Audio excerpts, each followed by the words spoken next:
প্রিয় দর্শক, নির্বাচনের সময় ভাই ভাই, তুমি আমার ভাই, আমি তোমার ভাই, তুমি আমার কলিজার টুকরা। নির্বাচন ফুরিয়ে গেলেই নিষিদ্ধ অনেক গুরুত্বপূর্ণ নেতা, শীর্ষস্থানীয় নেতা, যাদের মধ্যে অনেকেই এখন বিভিন্ন মন্ত্রণালয়ের দায়িত্ব পেয়েছেন, তাদের নিজের মুখে বলতে শুনছি যে আপনাদের কিচ্ছু হবে না।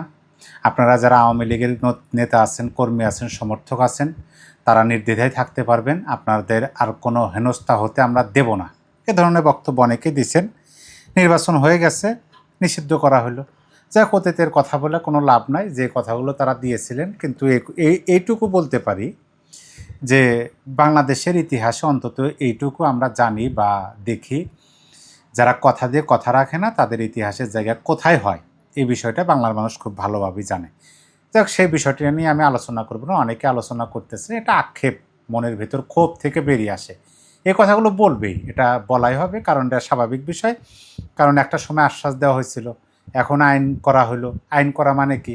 আইন করা মানে যে শুধু কার্যক্রম করতে পারবেন তাই নয়। আইন করা মানে হলো যে এই দলের প্রতিটা নেতা এবং কর্মীকে আইনের মুখোমুখি করা। যেহেতু সন্ত্রাসী দল, যেহেতু আইন আছে, মানে এই বিষয়। যাই হোক, আমি ওই দিকে আসবো। আমি আজকে যে বিষয়টা নিয়ে আলোচনা করব সেটা হলো যে এই যে একটা আইন করা হলো, বিল পাস করা হলো, আওয়ামী লীগকে নিষেধাজ্ঞার যে অন্তর্বর্তী সরকার একটা অধ্যাদেশ জারি করছিলেন, সেই অধ্যাদেশটি সংশোধনী বিল আকারে পাস করা হলো। সেখানে কি বলা আছে?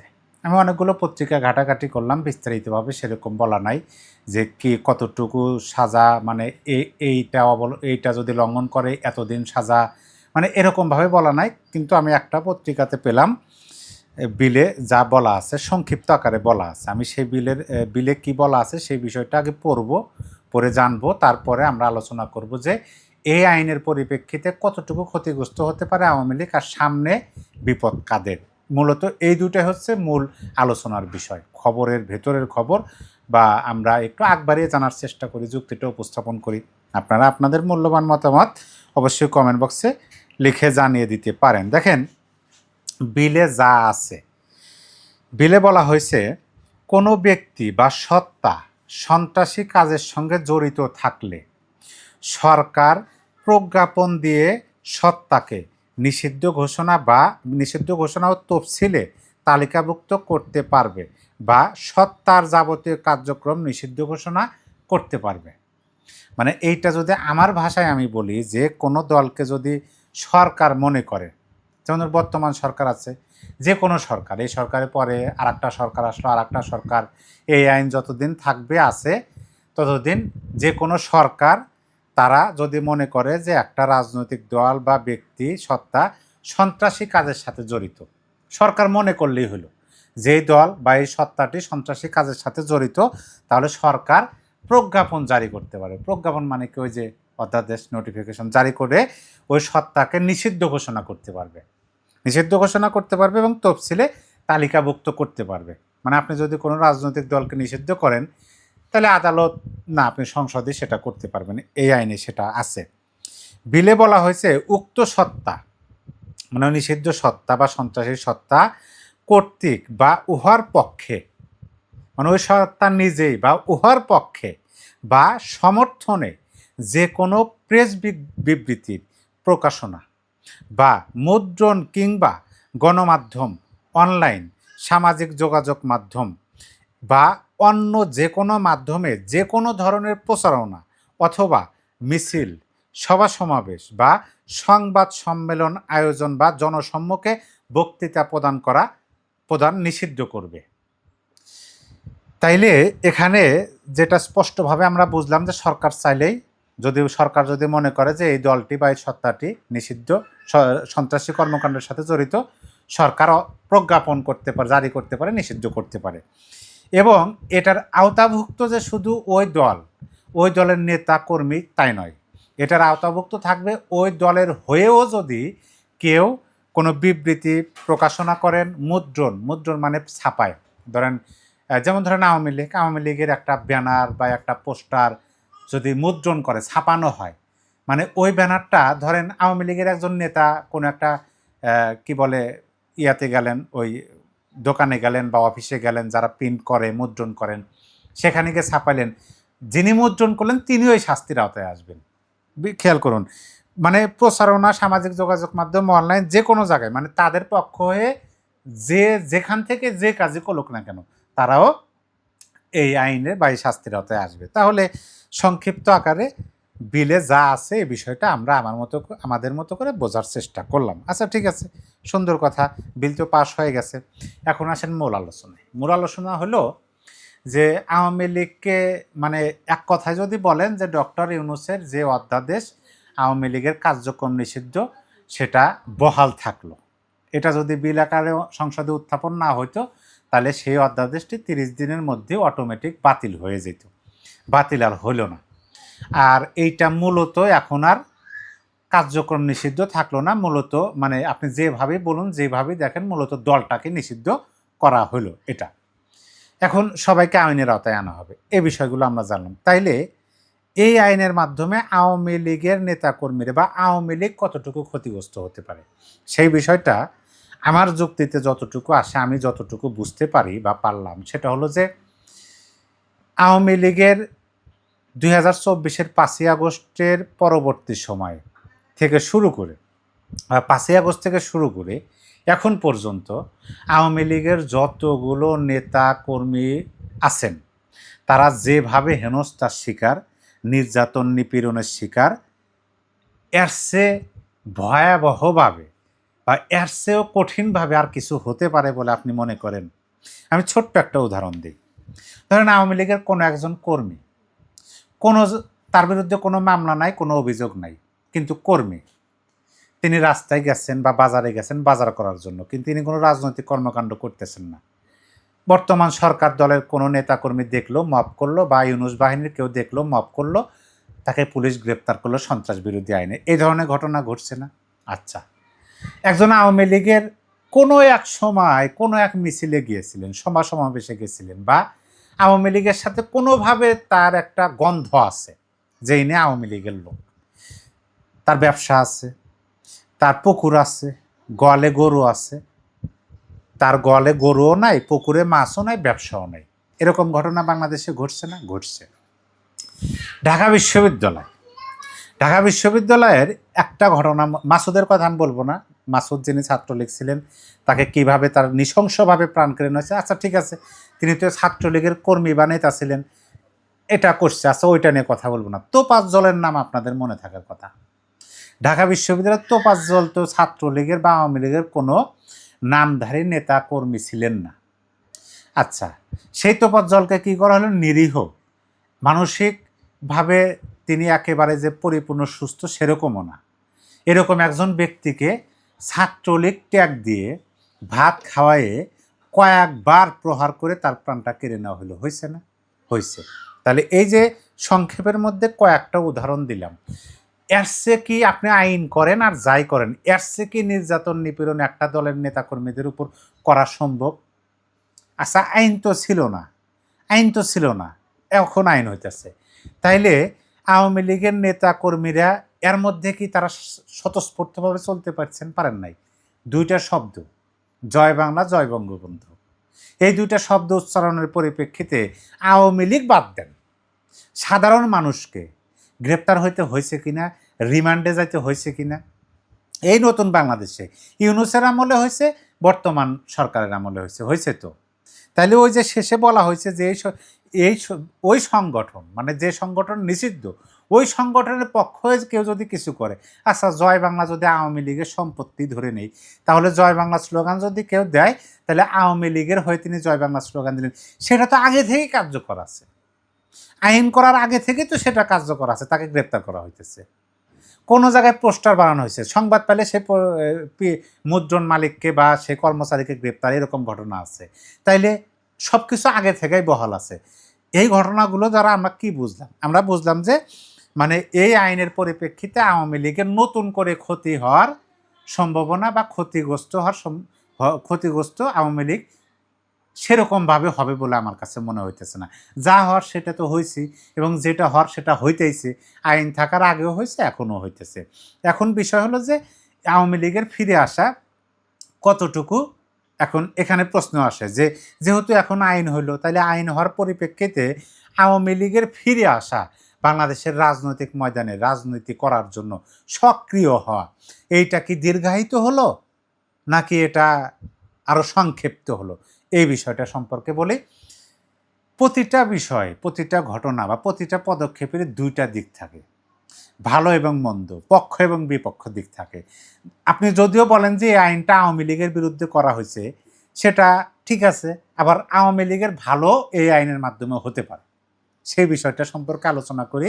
সেটা হলো যে আগে আওয়ামী লীগ আওয়ামী লীগ আওয়ামী লীগের কোনো নেতা কর্মী বা শুধু যে সমস্ত ঘটনা বললাম যে গ্রেপ্তার হয়েছে, আদালতে দাঁড়িয়ে সেরকমভাবে স্বাচ্ছন্দ্যের সাথে কিন্তু আইন দেখানো যাইতো না, আইন দেখানো যাইতো না। কিন্তু বর্তমান সময় আইন দেখানো যাবে যে দেখেন আমি তো সন্ত্রাসী নয়, এই যে আইন, মানে এরকম একটা সুবিধা তারা পাইতে পারেন। আমি এই কথাটা শুনলাম কোথায়?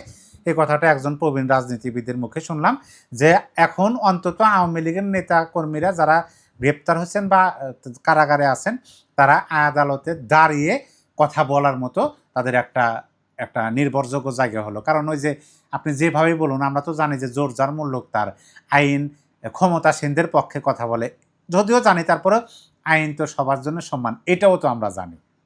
আচ্ছা, তাহলে আমরা কিন্তু বুঝতে পারলাম যে আওয়ামী লীগ কতটুকু ক্ষতিগ্রস্ত হতে পারে, তারপর আমরা সামনে দেখতে পাবো। এখন আসেন সামনে বিপদ কাদের? আইন যেহেতু একটা হয়ে গেল, এই আইন তো শুধু আওয়ামী লীগের জন্য কার্যকর হবে না, একটা সময় তো অন্যদের জন্য কার্যকর হবে বা হতে পারে। আর একটা কথা আপনাদেরকে বলি, মনে করে দিই, সেটা হলো যে বাংলাদেশের ইতিহাসে কোনো রাজনৈতিক দল বা সংগঠনকে নিষিদ্ধ করলে সেইটা গ্রহণযোগ্যতা পায় না, ইতিহাস সাক্ষী। আপনি কোনো জায়গায় প্রমাণ দিতে পারবেন না যে কোনো একটা দল বা সংগঠনকে আইন করে অধ্যাদেশের মাধ্যমে বা যেভাবেই হোক না কেন নিষিদ্ধ করা হয়েছিল, কিন্তু সেটা মেনে নেওয়া হয়েছিল, সেটা গ্রহণযোগ্যতা পেয়েছিল। গ্রহণযোগ্যতা কোথায় পায়? রাষ্ট্র হিসেবে জনগণের কাছে। জনগণের কাছে গ্রহণযোগ্যতা পায় না, ইতিহাসে নাই। আওয়ামী লীগকে দেশ স্বাধীন হওয়ার আগে নিষিদ্ধ করা হয়েছিল, গ্রহণযোগ্যতা পায় নাই। স্বাধীন বাংলাদেশে আর একটা রাজনৈতিক দলকে নিষিদ্ধ করা হয়েছিল, সেটাও গ্রহণযোগ্যতা পায় নাই। ডক্টর ইউনূস, বাটপার ইউনূস, তিনি অধ্যাদেশের মাধ্যমে আওয়ামী লীগের কর্মকাণ্ড নিষিদ্ধ করছিলেন, সেটাও গ্রহণযোগ্যতা পাইছিল না। বর্তমান সরকার আওয়ামী লীগকে নিষিদ্ধ করে দিল আইন করে, এটাও গ্রহণযোগ্যতা পাবে না, কারণ আমি এটা প্রমাণ এখনই দিতে পারবো। ঘটনা তো আজকে আমি ভিডিও করতেছি 8ই এপ্রিল 2026। আজকে আপনি একটু সোশ্যাল মিডিয়াতে যান অথবা এই সমস্ত নিউজের কমেন্ট বক্সে যাবেন। এই যে আওয়ামী লীগকে নিষিদ্ধ করা হলো, সংসদে বিলটি উত্থাপন করা হলো, সংসদে বিলটি পাশ হলো, এইরকম যে নিউজগুলি আছে সেই নিউজের কমেন্ট বক্সে যাবেন। কমেন্ট বক্সে গিয়ে দেখবেন যে সেখানে সাধারণ মানুষের মন্তব্য কী। ওই একই কথা সবাই বলবে যে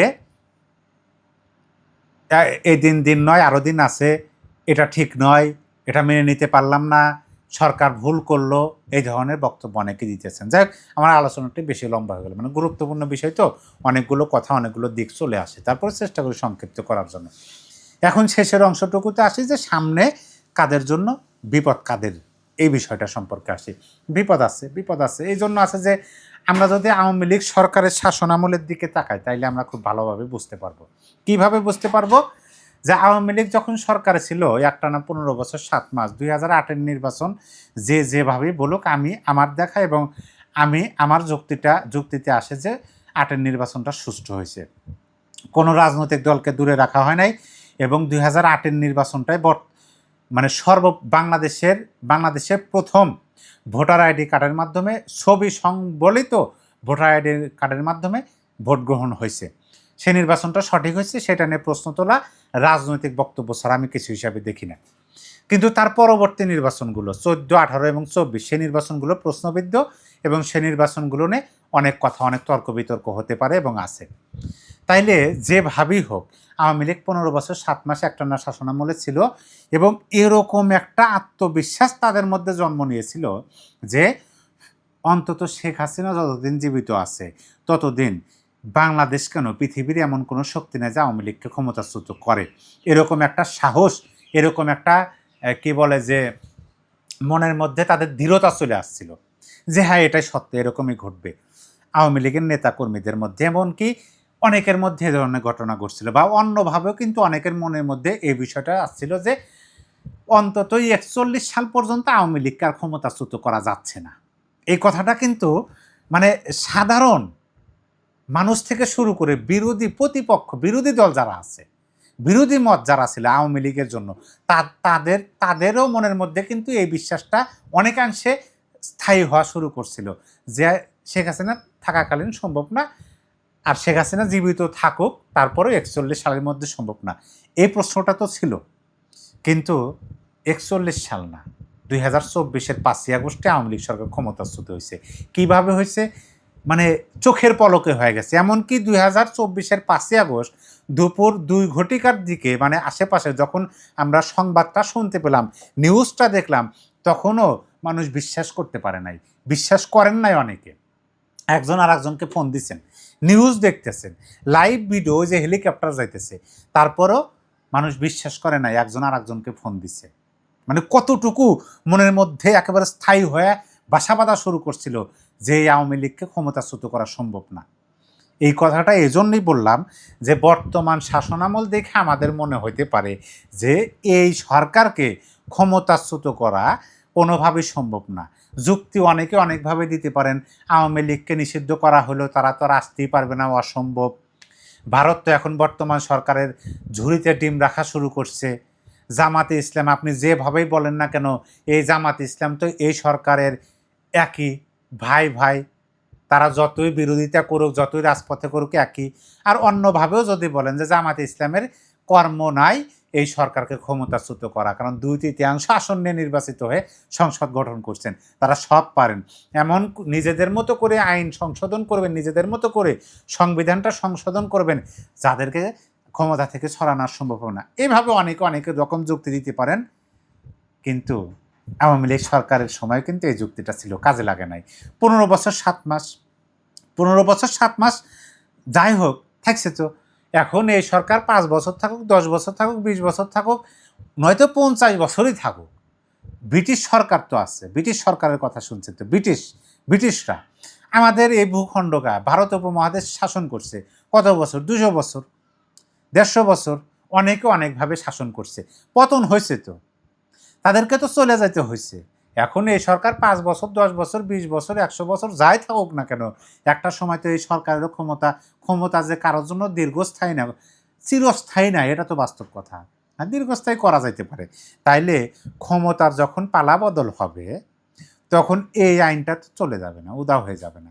এই সরকার তো এই আইনটা বাতিল করবে না। যদি আওয়ামী লীগের কর্মকাণ্ড, আওয়ামী লীগের উপর যে নিষেধাজ্ঞা সেইটা বাতিল হতে পারে, আইন কিন্তু বাতিল হবে না, আইন থাকবে, আইন থাকবে। হ্যাঁ ঠিক আছে, আওয়ামী লীগকে নিষিদ্ধ করা হয়েছিল, আওয়ামী লীগকে এখন থেকে নিষিদ্ধ প্রত্যাহার করা হলো, কিন্তু আইনটা তো থাকবে। অথবা আইনটা না থাকুক, কিন্তু আইনটা তো আবার পুনর্জন্ম হতে পারে।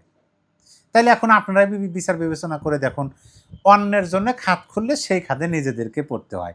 আজকে অন্যকে যখন আপনি আইন করে নিষিদ্ধ করবেন নিজের ক্ষমতাকে দীর্ঘায়িত করার জন্য, সেই আইনের কবলে যে আপনি পড়বেন না, সেটার গ্যারান্টি কেউই দিতে পারে না। প্রিয় দর্শক, আপনি আপনার মূল্যবান মতামত কমেন্ট বক্সে লিখে জানিয়ে দিতে পারেন। আমি 3টা দিক আপনাদের সামনে তুলে ধরছি। 1 নাম্বার দিক হলো যে ভোটের আগে ভাই ভাই ভোট ফুরালেই নিষিদ্ধ। 2 নাম্বারে হলো যে এই আইনের মাধ্যমে আওয়ামী লীগ কতটুকু ক্ষতিগ্রস্ত হতে পারে। আর 3 নাম্বার বিষয় হলো যে সামনে বিপদ কাদের। আশা করি আমি আমার মতো করে বোঝানোর চেষ্টা করছি, আপনারা বুঝতে পারছেন। তারপরও আপনাদের মূল্যবান মতামত কমেন্ট বক্সে লিখে জানিয়ে দিবেন। সবাই ভালো থাকবেন। আল্লাহ হাফেজ।